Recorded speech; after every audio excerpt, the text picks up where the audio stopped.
Assalamu alaikum. You're listening to Atiyah on and the Mental Health and Emotional Wellbeing Show on Ramadan Radio Wolverhampton, online on ramadanradiowolves.com.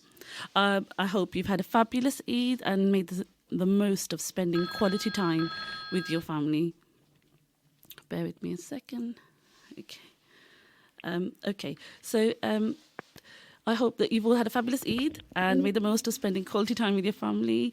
As a community development, as a community, our resilience in facing harsh conditions during the time of celebrations shone through, and we found other ways of connecting and sharing the good wishes of Eid.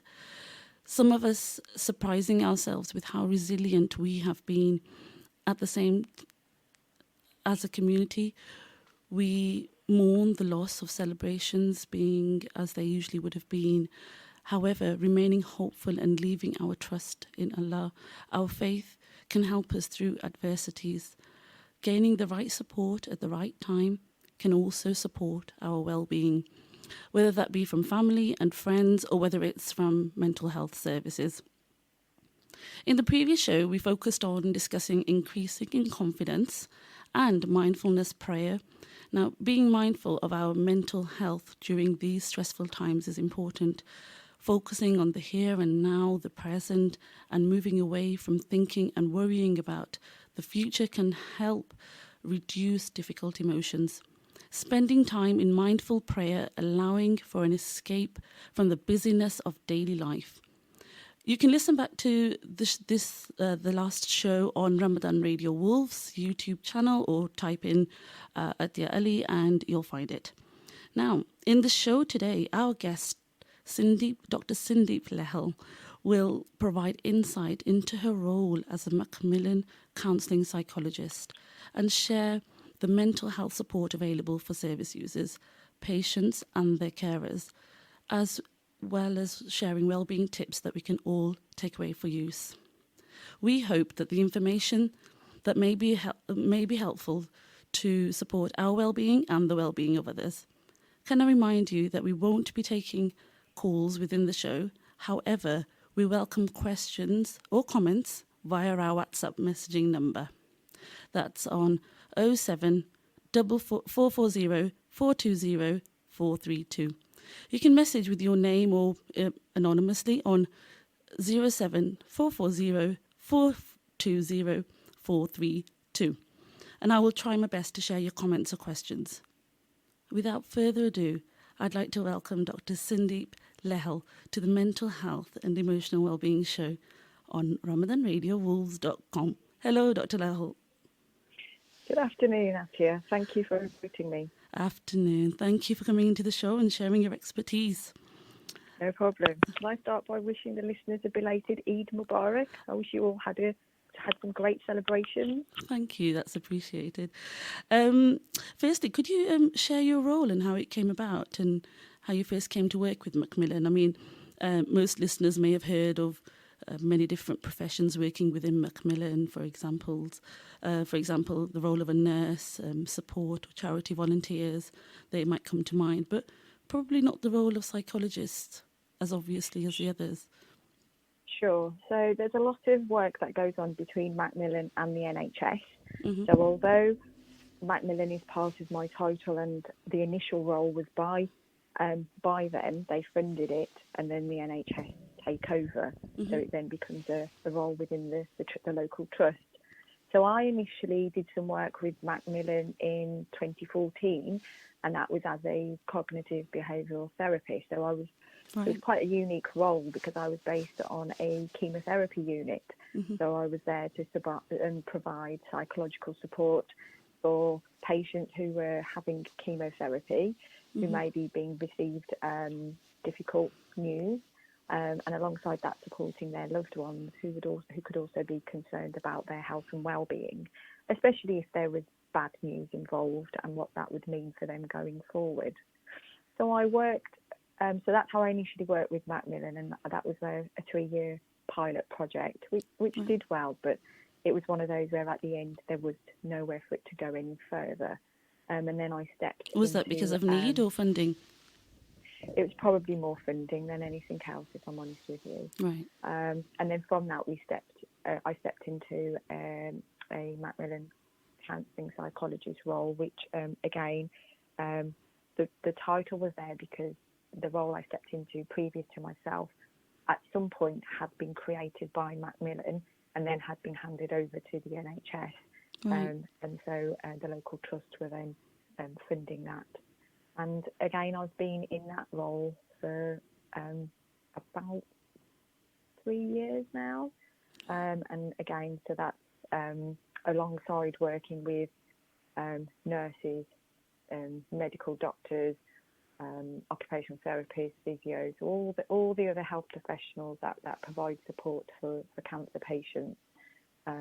We also provide the psychological and emotional well-being aspect of things, which as time goes on is becoming more and more imminent with everything that's going on around us. Yes, and that's one of the main reasons that we've invited you in today. It's an important topic for many of our listeners and family members, friends. Do you have any? Do you have self referrals to the service? I mean, how are people referred on to the service? Okay, so the service I work in, if you're local to that service, as in you live in that town, your GP is of that area, you are allowed to self-refer, whether that's you as the cancer patient or you as the loved one, the carer of the cancer patient. So when we say carer, we don't actually mean someone who's just doing physical support for the patient, but they could be their emotional support. They could be the patient's go-to when they're upset and they don't know how to deal with things. But at the same time, depending on what your relationship is with the patient, you could just be struggling yourself because you can't get your head around what's going on for your loved one. So we do offer a service for them as well. Naturally, with everything else going on at the moment, patients are priority. Cancer patients are priority. So as a carer or loved one, you may not necessarily be seen straight away because we just have to offer that service for cancer patients. But that is there as a service, and we do try and see you as soon as we can. We don't really work to a waiting list. So we do endeavour to, unless it's urgent, which is usually within a week, we do try and see you within 2 to 3 weeks where possible. So we try our best that way. So you said there's not really much of a waiting list. That's right, yes. So we I suppose it's very difficult in cancer and especially palliative care because things can change so quickly that I think if people were put on... Prior to that interruption, we were talking about the news and how that can increase anxiety for people who are experiencing cancer at the moment or who have cancer at the moment or having cancer treatment. Sure. And the inflated worries or in the press would be adding to anxiety. I'm wondering, from your perspective, mental health and well-being problems are exacerbated by long-term health conditions and health issues. So what kind of support would you provide for this? And I mean, of course, we could probably relate some of them to other long-term health conditions that people might have as well. Yes, absolutely. I mean, there are different types of support available, but first and foremost, I guess there's something about just sharing that human common denominator that we're in this together. It's providing that supportive, those supportive sessions, if you like, around we are going through this together, and there is something about there is an unknown. Nobody's been here before. There is a lot of anxiety around uncertainty and how well are we going to manage this? How will this be? And yes, you're right. There's the added factor that exacerbates anxiety and mood, well, especially low mood, is around when we have pre-existing health conditions. And I think alongside that, there is also when there's been changes in patients' treatment and the impact that can have upon them. So naturally, there's a lot of anxiety around having treatment anyway, but there's also a lot of pressure patients put upon themselves to ensure that if they've been allocated a set number of treatment sessions, they want to complete them, even if they're not feeling so great in between, say, chemotherapy sessions. And then on top of that, with everything going on and the changes that with sort of governmental guidance around, some patients may have been told that their treatment's been paused or delayed, or their health professionals are concerned for them coming into hospital because they don't want them to catch anything else, that the best place for them is at home. This can be nerve-wracking and anxiety-provoking. So managing levels of anxiety can vary based on what the person's actually feeling. Some of it will probably already be there as a result of how they were already feeling with the cancer. But one of the things that I encourage, and I did something for Macmillan, it was a video towards it in April, that I reinforce now as well, is that you as cancer patients have already been there based on what the lay public are going through now. So on some level, being asked to stay indoors, not being asked to interact with too many other people, being very aware when you do go out and where you go, and the interaction you have with others based on having a low immune system. Yeah. And that's not hugely different for what's being asked of the lay public now. And a lot of patients that I've spoken to, they said, well, we're having to do this anyway, so it doesn't feel hugely different, which on some level is nice to hear, because these are the people who are almost that one step ahead. They're already managing those anxieties that the lay public are probably still learning how to do so. Having to spend more time indoors, having to find things to do indoors, because going out is a little bit more risky, or only going out as and when they need to. And also thinking about how well they can look after themselves. There's that around social support. So yes, on the one hand, our guidance nationally is around limiting who we have contact with and the amount of contact we have. And people who are shielding, initially we're not even being asked to venture out. They were asked to stay indoors all the time. And although that's changed slightly, but I think there's plenty of people who are still worried and probably haven't ventured out because they're scared that they may catch something. So it's thinking about how well they look after themselves indoors. And once again, I think cancer patients are very good at doing this, because on some level with having treatment, they've probably had to learn and adapt to do some of this anyway. But on top of that, it's about how they use supports around them. The people who are fortunate enough to have loved ones, whether they're family, friends, it's about having that contact with them. I suppose we're in a day and age where we're fortunate enough that we've got different methods of communication. So if somebody doesn't live with you, we're able to video call them and actually still be able to see them. We're able to talk on the phone and still have that connection and that catch-up, because as humans, we are social creatures, and, you know, we thrive off connecting with others, and that's very important for us. Not just about offloading what's going on for us, but we also want to know what's going on for other people as well. So as well as it's a very tricky and difficult time around not being able to see loved ones, on the other hand, there are other ways and means of communicating with our loved ones, and just staying in contact. Yeah, and is this the way that people would get in touch with you then, in terms of using those kind of communication means and get in touch with psychotherapists or the like? Yes, I mean, I guess the one thing we would say for cancer patients is, like what we were speaking about earlier, is hopefully they have something local within their own trusts that they are able to be able to sort of tap into. But at the same time, if that is unavailable, or there may be various reasons why they may not want to make that contact, then Macmillan is definitely another option. And they have another, well, it's like a new sort of idea scheme, if you want to call it, which is a Macmillan Wellbeing coaching sessions.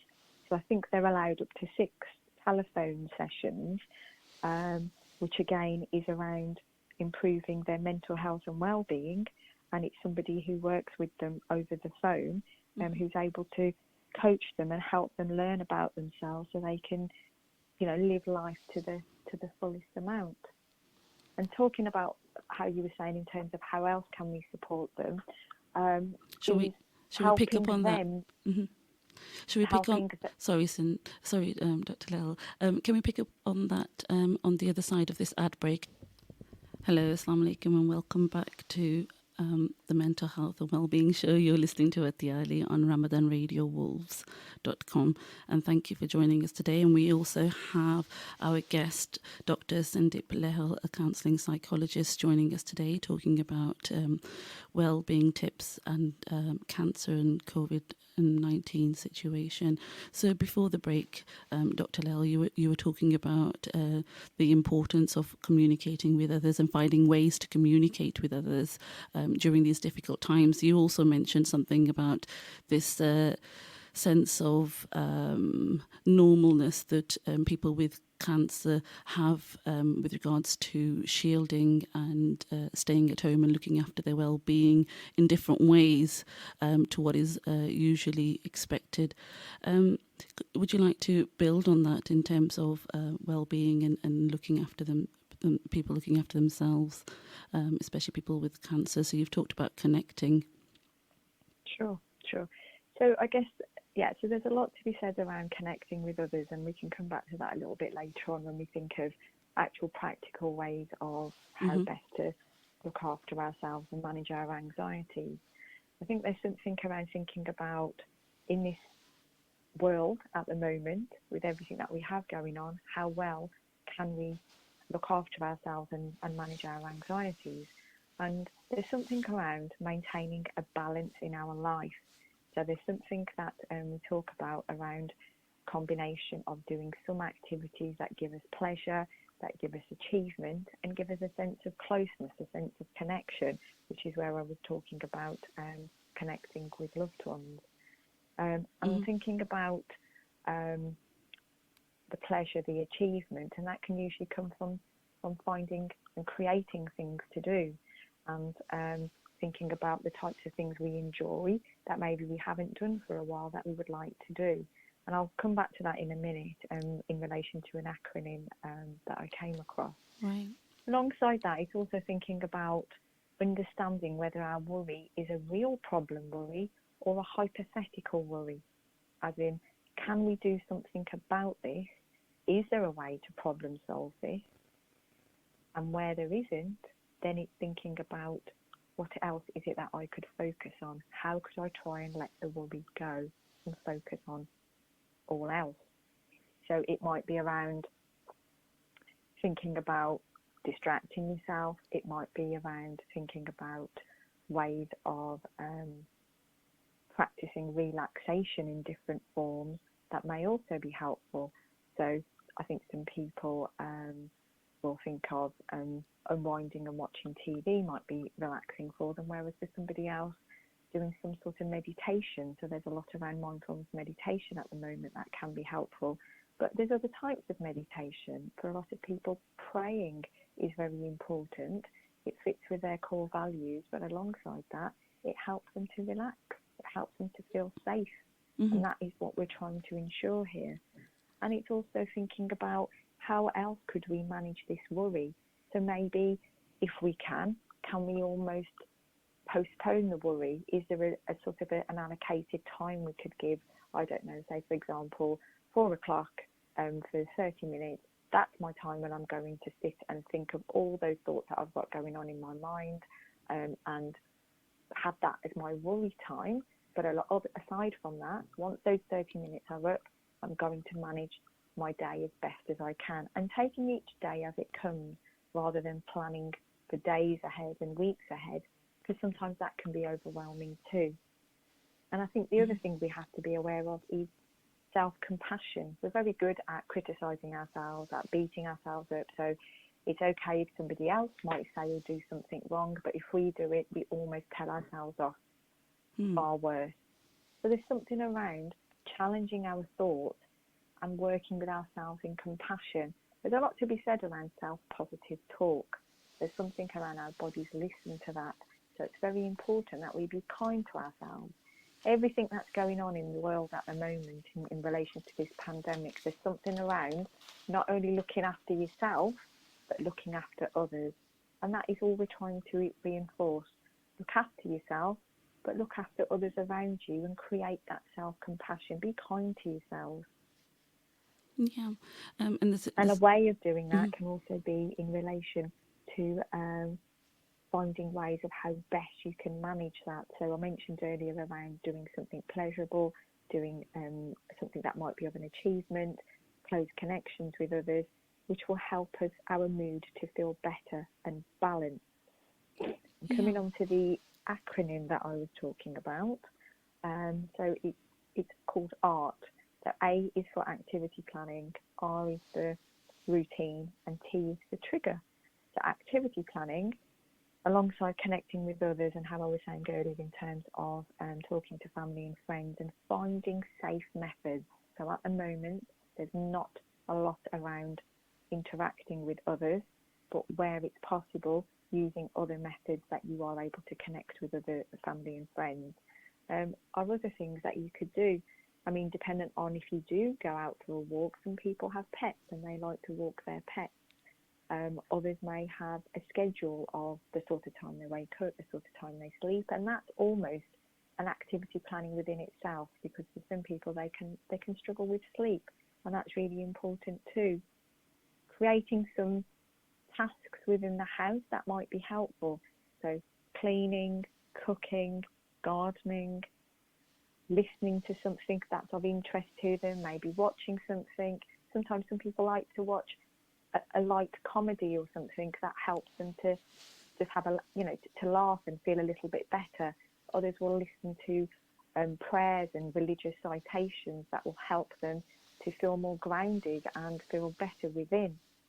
So there's a variation of things they can do there, and this is where carers can be helpful too, in terms of not only helping their loved one, as in the cancer patient, do this for themselves, but also creating that for themselves as well, and helping them manage their life better as well with everything going on. Routine, so again, what I mentioned around maybe creating specific, like an alarm for a wake-up time and going to sleep, but also creating time slots.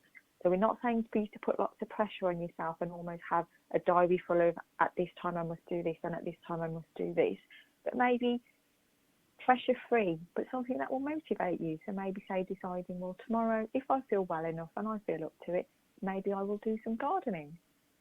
And as the day comes, based on how you feel, maybe it might be nice for you to get out and do some gardening, but at the same time, maybe you're not feeling up to it, or maybe the weather doesn't allow it. So you have a couple of other options. So it might be doing something indoors, something that will give you a sense of pleasure, a sense of achievement, and it doesn't have to be very onerous.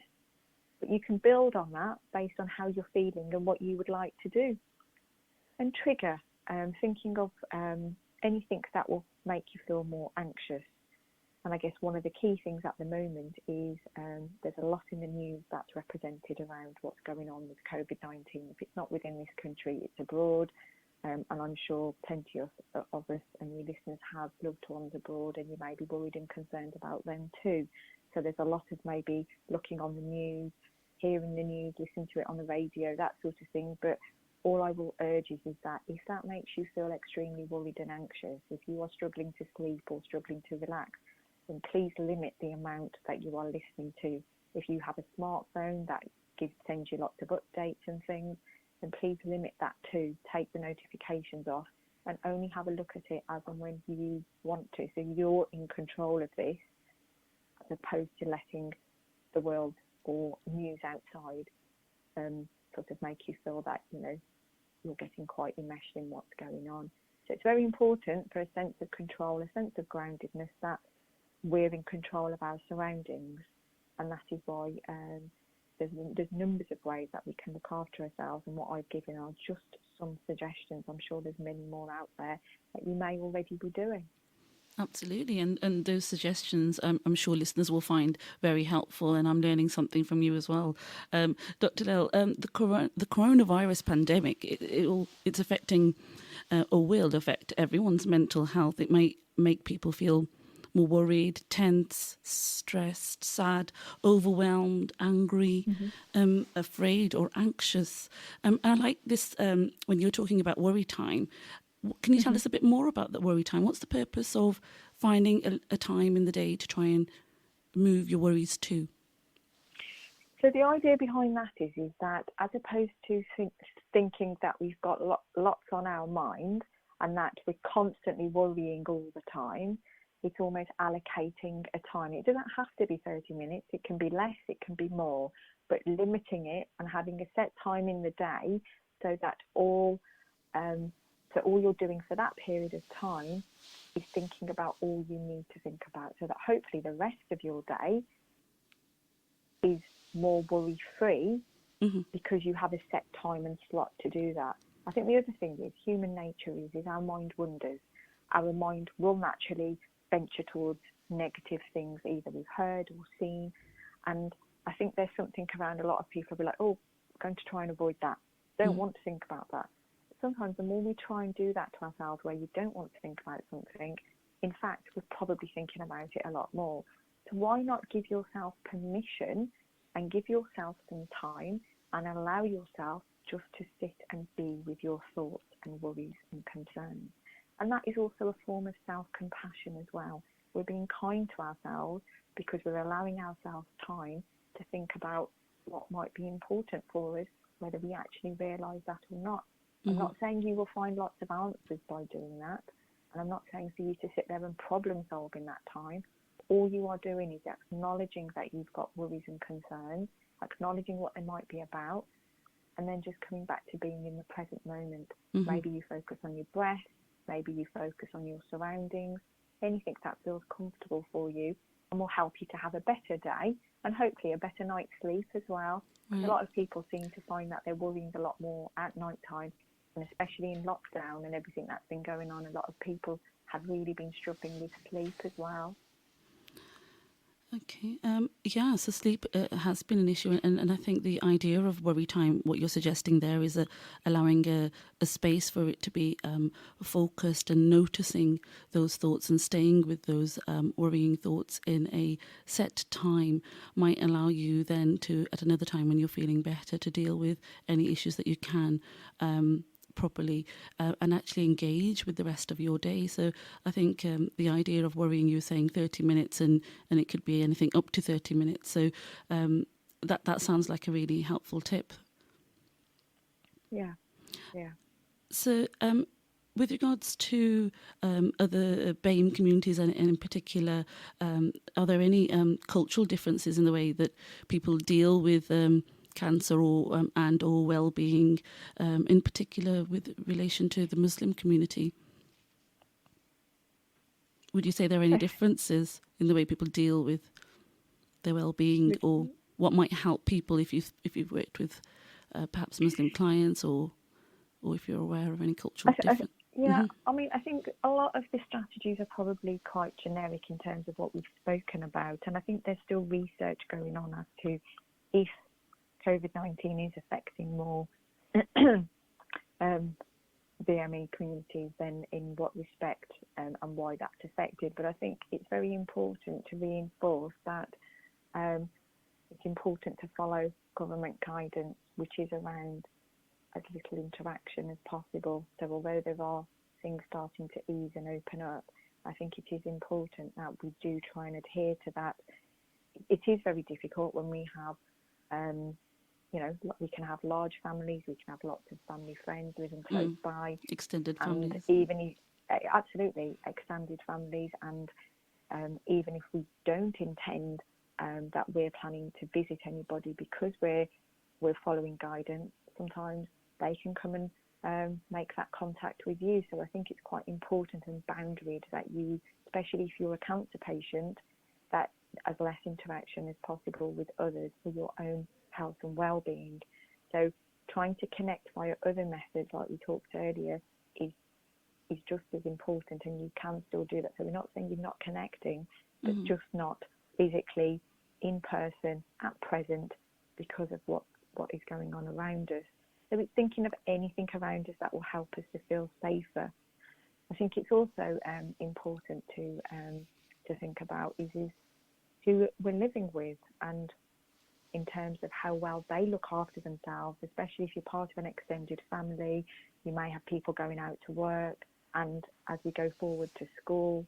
So I guess it's just ensuring that all the self-wellbeing tips that the government have suggested, that I guess health professionals will put your way, that you're following them, and where necessary, if you feel you're at risk, maybe isolating yourself if possible in your room or in an area within the home. That just means that you're at less risk of catching anything that may make you feel more ill. I think on the flip side of that, thinking of people who have been shielded, but along with others who've been in lockdown, there's also this anxiety that if anybody hasn't stepped out of the house for many weeks, is that anxiety around, well, how do I now step outside of home? Even though we are now starting to be given some guidance around, you can take a walk, or you can take a walk with somebody at 2 meters apart. That tool. To a lot of people, they will be worried. Allahu, Allahu, Ya Rabbi, Ya Allah. May also be concerned in relation to stepping out of the home because they haven't done so for so long. And that can bring up anxieties within itself. So where possible, if health allows and you are able to go out, even if it is just to your front garden or down to the bottom of your road, and doing that with a loved one, especially somebody you live with, that would be important, almost so that you start to feel that you are able to step out of home and not necessarily feel you're confined to all four walls. I think what it is that home is safe haven. We feel safe, we feel grounded, hopefully, with being at home. And now taking those initial steps out can feel difficult initially, and it will become easier the more and regularly that you do that, with health providing that it's okay to do so. But again, so that can feel worrisome as well. I think there's lots of anxieties around whether you're confined within home or whether you are stepping outside of home.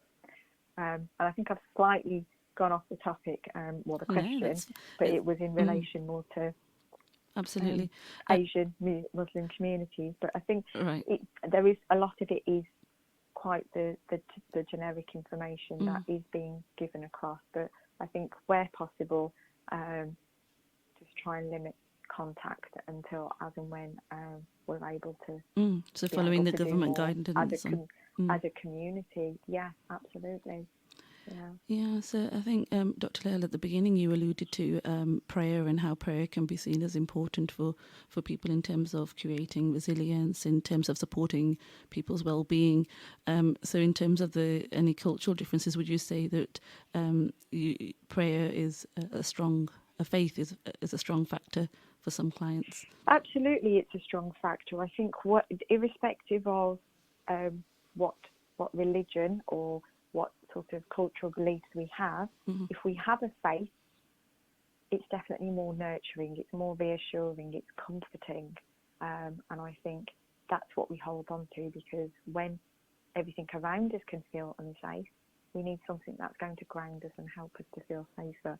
So this is about using what works for you, and if praying, understanding that there is a higher presence, a God, or whatever beliefs you may have, then it's about using that, because in theory it will be more positive than negative.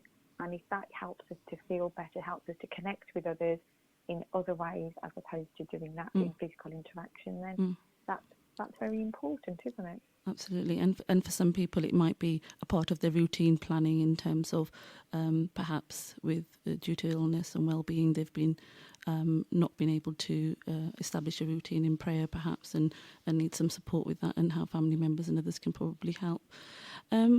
With the recent news and concern around talking about cultural differences around people from BAME communities, that's Black, Asian and minority ethnic communities, people being at more risk from coronavirus and there must be increased anxiety about this, and we know there is increased anxiety around this. And you've talked about worry time there, and I'm guessing there's also going to be dips in mood once the worry eases. How can people continue to keep themselves well, I think in it's addition to around, what you've shared? yeah, I think it's around the looking after ourselves in the hope that of what we've already been doing. So there's general wellbeing guidance tips that are sort of provided on a national level, but on a more local level, and maybe this is, as cancer patients, you are able to connect with your CNSs or other health professionals who may be able to advise you a little bit, something more specific to your health and wellbeing. But in general, it's around not just physically looking after ourselves as well as we can be, but also our emotional health and well-being. So thinking about some of the things that I mentioned earlier around how best to manage your time, how best to manage your thoughts, and how best to connect with others. There's that sense of looking after ourselves as an overall, of being balanced. It can be a difficult time. It can be challenging for relationships, irrespective of what sort of relationships they are, whether you're living together, whether you're living apart. It brings stresses and anxieties of its own. And I think I mentioned earlier, like for some people, they may be concerned about family and friends abroad as well. So it's very important around how best we can look after ourselves. And Atiyah, you mentioned around praying and how that can help some people. It's about using what works for them, and it's about reinforcing that. Having a bit of a plan for the day. It's very easy to spend the best part of the day sleeping or staying in bed when the motivation isn't there to get up and do something. Hence why I was suggesting at least planning one activity you could do a day, so that it motivates you to get up. It sort of motivates you to want to do something, and hopefully that will help manage your mood better, because some days you will feel more low in mood. More importantly, it's also useful to know that that's how you're feeling. Sometimes it will be okay. Be kind to yourselves. If you're feeling really low in mood, just because you've in your mind agreed to do an activity tomorrow, it doesn't mean it has to be carried out if you're feeling so low. It might be around doing what feels good for you on that day. And this is that self-compassion and being kind to ourselves. Maybe it is about having an extra hour in bed because it may help. Maybe it is, rather than doing the planned task of maybe, I don't know, cooking or cleaning, it might be, actually, I'm just going to call a family member or a friend today and I'm just going to talk to them. So it's about doing what will help you to feel better and being kind to yourself alongside others around you, because there's naturally loved ones who may be living with someone where they may see that and they might not always know how best to support them. Initially, it's about that talking to them, but also asking them what will help them to feel a little bit better, and they may be able to help them in distracting themselves, in doing a task, in contacting somebody, and that, or maybe even if they're up to it, going for a short walk. Anything that will help them to feel that little bit better. So that openness and with loved ones or friends and family members is important. I think I'm hearing you say during this time, in terms of if support is needed, speaking quite openly with family members about, I need a cup of tea and a chat, or perhaps I might need some help and support with motivation, or perhaps you could help me prepare for a certain activity that might make me do that activity, especially if it's continuous avoiding or not being able to engage in any activity. Absolutely. I think we can be our own worst enemy when it comes to asking for help, because we don't want to be seen to be weak, we don't want to burden others, we don't want to, so-and-so's already really busy, I can't add to that. But I think they might be more worried if they knew you had something going on and you didn't share that with them, than if you did ask them for that help and support. And a lot of that can be done virtually, right? In terms of virtual support, so a cup of tea and a chat, you could do that virtually. Moral support virtually. Yeah. Yes, messaging, ringing, audio calls, video calls, whatever helps them to feel that little bit better. Yeah, absolutely. And buying things and planning for the days ahead. Another factor that affects lots of people with long-term health conditions is exercise, and within psychology we talk about exercise and how that benefits the mind. People with long-term health conditions may be unable to engage in some exercise. So would you recommend small amount of exercises or starting I small? think, yeah, I mean, yes, I mean, as you're aware, there is a lot around exercise, and exercise is important, not just for our physical well-being, but for our emotional well-being. The whole idea that if we do some exercise, hence government guidance always allowed a lot of the public to be able to take even one walk a day or go out once a day, and that was around ensuring that we did some exercise, we released some endorphins. So these are chemicals within our body that are almost our natural happy pills, if you like, and they send these positive messages to our brain, which can help with our mood. Thank you. Yes, you're right, it can be more difficult for cancer patients where there may be mobility issues, where they may be struggling with fatigue, pain, and so it can be a lot more difficult to do this.